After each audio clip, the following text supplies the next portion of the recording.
இது வந்து ரொம்ப ரொம்ப தோற்பு உடையது. வாயில வைக்கணும், அவ்வளோ கடுமையான தோற்பு இருக்கும். இது வந்து வயிற்றில் இருக்கிற புண்களை அப்படி ஆற்றும், உடனே ஆற்றும். அவ்வளோ பெரிய மூலிகை. ஒரு 20 லிட்டர் பதினிக்கு இந்த பஸ்பம் 1 கிலோ போட்டு இதை நம்ம தீநீராக வடிக்கிறோம்.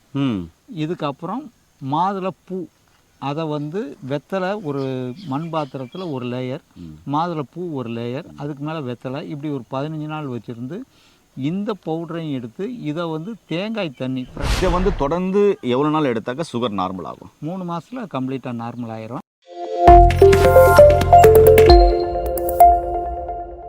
இயற்கையை மருந்து சேனலுடைய மேலும் பல பதிவுகளை தெரிந்து கொள்ள இந்த சேனலை சப்ஸ்கிரைப் செய்யவும், பெல் பட்டனை அழுத்தவும். மேலும் மருத்துவரின் ஆலோசனை பெற இந்த வீடியோவில் உள்ள எண்ணிற்கு தொடர்பு கொள்ளவும். வணக்கம் இயக்க நேயர்களே, நான் உங்கள் அன்பு சோனா ரவிதாஸ். நம்முடைய அருகில் பார்த்தீங்கன்னா பாரம்பரிய சித்த வைத்தியர் மதிப்புக்குரிய ஆனந்த ஐயா இருக்கார். ஐயா வணக்கம். ஐயா வணக்கம். எப்பவுமே மகிழ்ச்சியாக இருக்கீங்க. இந்த ரகசியத்தை நம்ம மக்களுக்கு கண்டிப்பாக நல்ல சொல்ல போகிறேன். சொல்லிடுவோம் கண்டிப்பாக. ஐயா, இன்னைக்கு நான் ஒரு முக்கியமான விஷயத்தை உங்ககிட்ட கேட்க போகிறேன். ஐயா, சக்கரை நோய்க்கு உலகத்திலே இந்தியா கேபிட்டல்னு சொல்கிற அளவுக்கு சக்கரை நோய் தலைவிரிச்சாடுதுன்னு சொல்லலாம். இந்த சக்கரை நோய்க்கு நிறைய மருந்து மாத்திரைகள் நிறைய இருக்குது. சூரணம், சுண்ணங்கள், லேகியங்கள், கஷாயங்கள், இது மாதிரி அனைத்து மருத்துவத்துறையிலும் இந்த சக்கரை நோய்க்காக ஸ்பெஷலாக மருந்துகள்லாம் தயாரித்து நிறைய பேர் சாப்பிட்டு வராங்க. சாப்பிட்ற பெரும்பாலானோர் சொல்கிற ஒரு கம்ப்ளைண்ட் என்னென்னா, ஐயா மருந்து மாத்திரை சாப்பிட்ற வரையும் நல்லா இருக்குது, அதுக்கப்புறம் விட்டுட்டோன்னு அப்படின்னு சொன்னால் திருப்பியும் அந்த சக்கரை நோய் பழையபடி இன்க்ரீஸ் ஆயிடுது, அது நார்மல் ஆகலை அப்படின்னு சொல்லும்போது நீங்கள் சொன்னீங்க நம்மக்கிட்ட இருக்கவே இருக்குது லாங் லைஃப்பும் அருமா சுகர் குளிகை மருந்து இருக்குதுன்னு சொன்னீங்க. இது நிறைய பேர் சாப்பிட்டு குணமாயிருக்காங்க.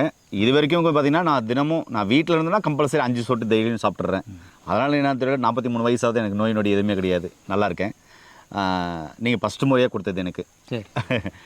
ஆனால் நான் என்ன கேட்குறேன்னா, இந்த லாங் லைஃப் சுகர் குளிகை மாத்திரையை வந்து டைப் 1 டைப் 2 சுகர் இருக்கிறவங்க எத்தனை வேலை எடுக்கணும், எப்படி எடுக்கணும்?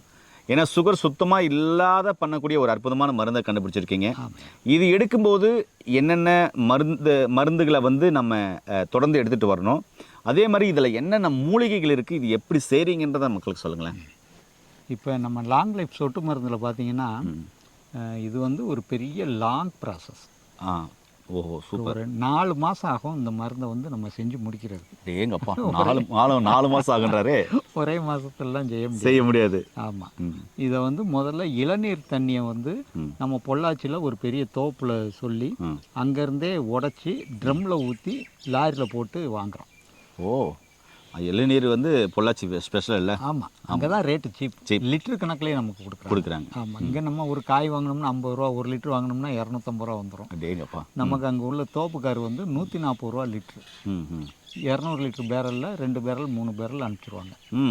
அதை நம்ம வாங்கிட்டு வந்து முதல்ல 1 மாதம் அப்படியே மூடியே வச்சிடுறோம். அதை வந்து காடியாக்குறோம். அதுக்கப்புறம் அந்த காடியை ஒரு 200 லிட்டர் பேரலில் ஒரு 150 லிட்டரை ஊற்றி ஒரு 5 கிலோ கடுக்காய் பவுட்ரு, கடுக்காய் தோல் பவுட்ரு, தாண்டிக்காய் தோல் பவுட்ரு, நெல்லிக்காய் தோல் பவுட்ரு 5 கிலோ போட்டு கலக்கி வச்சுட்டு நாவல் பழ சாறு ஒரு 10 லிட்டர் அதில் ஊற்றுறோம். ஊற்றிட்டு சீந்தில் சர்க்கரை ஒரு 5 கிலோ அதில் போடுறோம். போட்டுட்டு ஆற்று மணலில் மேகனட்டை வச்சு எடுக்கிற அயம், அந்த அயமும் ஒரு 3 கிலோ அதில் போட்டு ஒரு 90 நாள் டெய்லி கிண்டி திரும்ப மூடி வச்சோம். இப்படி மூடி வைக்கும்போது 90 நாளைக்கு அப்புறம் பார்த்தோம்னா இந்த அயம் வந்து உள்ள அயமாகவே இருக்காது, அது கம்ப்ளீட்டாக வாட்டராகவே கரைஞ்சிரும். இதை வந்து நம்ம சாராயம் வடிக்கிற மெத்தட், குருடாச்சோன்னா சாராயம் வடிக்கிற மெத்தட் தான். அப்படி இல்லைன்னா ஸ்டீம் டிஸ்லேஷன், அதை நீராவியாக்கி அதை நீராக வடிக்கிறோம். இது வந்து ஒரு ப்ராசஸ். இது வந்து இதில் எவ்வளோ இருக்கும் அப்படின்னா 100 மில்லினா ஒரு 40 மில்லி இந்த நாவல், அயம், திரிபலா இதிலிருந்து எடுக்கிறது இருக்கும்.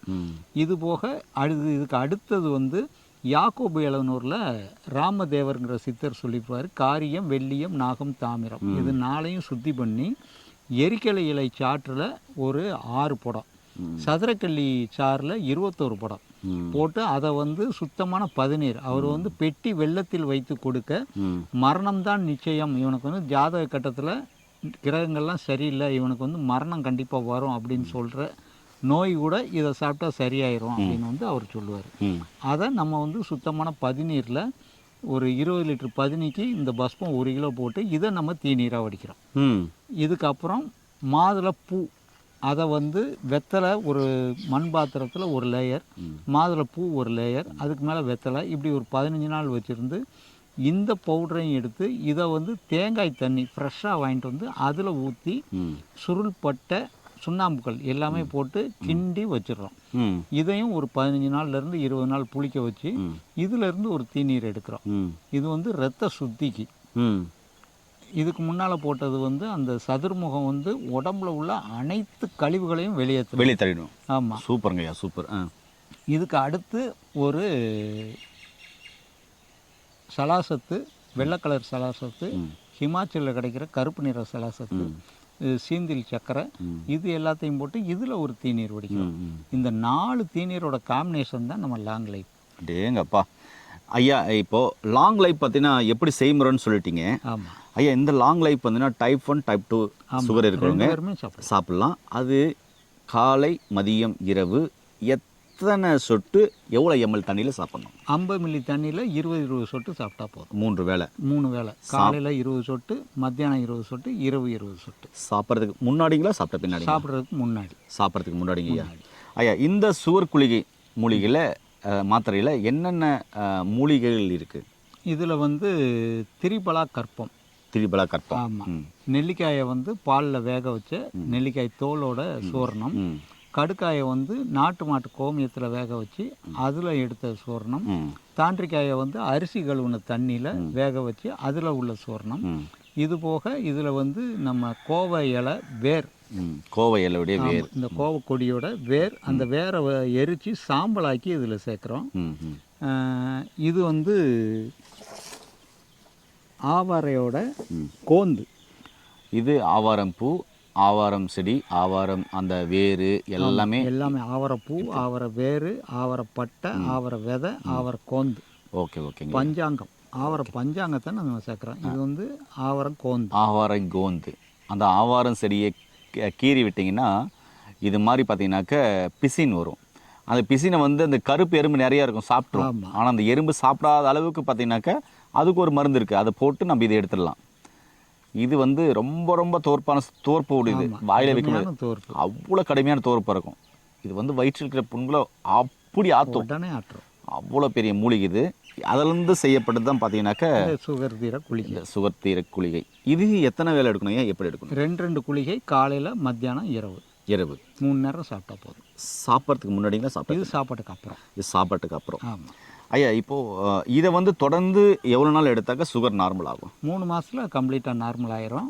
ஒரு 10 வருஷம் சுகர் கம்ப்ளைண்ட் இருக்கிறவங்க 1 வருஷம் சாப்பிட்டாங்கன்னா அதுக்கப்புறம் நம்ம மெடிசனை சாப்பிட வேண்டியதில்லை. பேன்க்ரியாஸ் ரெனிவல் ஆகி பீட்டா செல்லுகளை உற்பத்தி பண்ணி இன்சுலினும் சுரக்க ஆரம்பிச்சிடும். சூப்பருங்க ஐயா, சூப்பர். நேர்களே, ஒரு 3 மாதம் பார்த்தீங்கன்னாக்க இந்த லாங் லைஃப், அதுக்கப்புறம் இந்த சுகர் குளிகை மாத்திரை தொடர்ந்து எடுத்துகிட்டு வரும்போது உங்களுக்கு எத்தனை வருஷம் சுகர் இருந்தாலும் பார்த்தீங்கன்னா நார்மல் ஆகிடுன்றாரு. திருப்பியும் அதை வந்து உங்களுக்கு வராதுன்றார். இதுக்கான பிஃபோர் ஆஃப்டர் ரிப்போர்ட் இருக்குது அப்படின்போது ஏகப்பட்ட ரிப்போர்ட் காமிச்சார். அதுவும் HbA1c நார்மலான பிஃபோர் ஆஃப்டர் ரிப்போர்ட் காமிச்சார். ரொம்ப ஆச்சரியமாக இருந்தது. ஏன்னா சாப்பிட்றதுக்கு முன்னாடி சாப்பிட்றதுக்கு பின்னாடி இருக்கிற அந்த லெவல் பார்த்தீங்கன்னாக்க நீங்களுடைய லைஃப் ஸ்டைல், உணவு முறையை மாற்றும் போது கண்டிப்பாக சரியாயிடும். ஆனால் HbA1c சரியாகிறது கொஞ்சம் சவாலான விஷயம் இல்லையா? அதுவே பார்த்தீங்கன்னா இந்த மருந்து சாப்பிட்டு குணமாயிருக்காங்க. ஐயா கிட்ட கேட்கும்போது சொன்னார், நேரடியாக வர சொல்லிடுறேன், ரிப்போர்ட்டோடய பேச வச்சிடலாம் அப்படின்னாரு. கண்டிப்பாக அந்த வீடியோவை நான் உங்களுக்காக டெலிகாஸ்ட் பண்ணுறேன். நான் என்ன சொல்கிறேன் நேர்களே, சர்க்கரை நோயின்றது ஒரு நோய் இல்லை, ஒரு குறைபாடு தான். அதனால் அதை கவலைப்பட வேண்டாம். சரியான மருந்துகள், சரியான உணவு முறை மாற்றும்போது நீங்கள் ஒரு வேளை இன்சுலின் போட்டிருந்தாலும் சரி, மருந்து மாத்திரைகள் எடுத்திருந்தாலும் சரி, இந்த சித்தா, ஆயுர்வேதா, யுனானி, ஹோமியோபதியில் நீங்கள் மெடிசின் எடுத்திருந்தாலும் சரி, அதெல்லாம் எடுத்துக்கோங்க. அதோடு சேர்த்து இந்த லாங் லைஃப்பும் இந்த சுகர் குளிகை மாத்திரையும் எடுத்துகிட்டு வாங்க. எடுத்துகிட்டு வரும்போது உங்களுக்கு சர்க்கரை நோய் படிப்படியாக குறையும் போது உங்கள் மருத்துவரின் ஆலோசனைப்படி நீங்கள் எடுக்கிற மருந்துகளின் அளவை ஸ்டெப் பை ஸ்டெப்பாக கொஞ்சம் கொஞ்சமாக குறைக்கலாம். இன்சுலின் வந்து கொஞ்சம் கொஞ்சமாக குறைக்கலாம். ரொம்ப அருமையான ஒரு மருந்து. ரொம்ப கடுமையான ஒரு முயற்சிக்கு பின்னாடி, பல வருஷ ஆராய்ச்சிக்கு பின்னாடி, பல மருந்துகள் செஞ்சு அதை தோல்வி அடைஞ்ச பின்னாடி கடைசியாக சக்ஸஸான ஃபார்முலா இந்த ஃபார்முலா. இது மக்களுக்காக கொடுத்துருக்காரு. உங்களுக்கும் சக்கரை நோயா, இனி கவலையப்பட வேண்டாம். கீழே போகிற நம்பருக்கு கால் பண்ணிவிட்டு படித்த பட்டதாரி மருத்துவரின் மூலமாக கொடுக்கப்படுகிற இந்த மருந்துகளையும் ஐயாவுடைய ஆலோசனையும் நீங்கள் பெற்று நோய் நொடி இல்லாமல், சக்கரை நோய் இல்லாமல் ஆரோக்கியமாக இருங்க. மீண்டும் இன்னொரு அருமையான பதில் சந்திக்கிறேன். நன்றி, வணக்கம். ஐயா. வணக்கம்.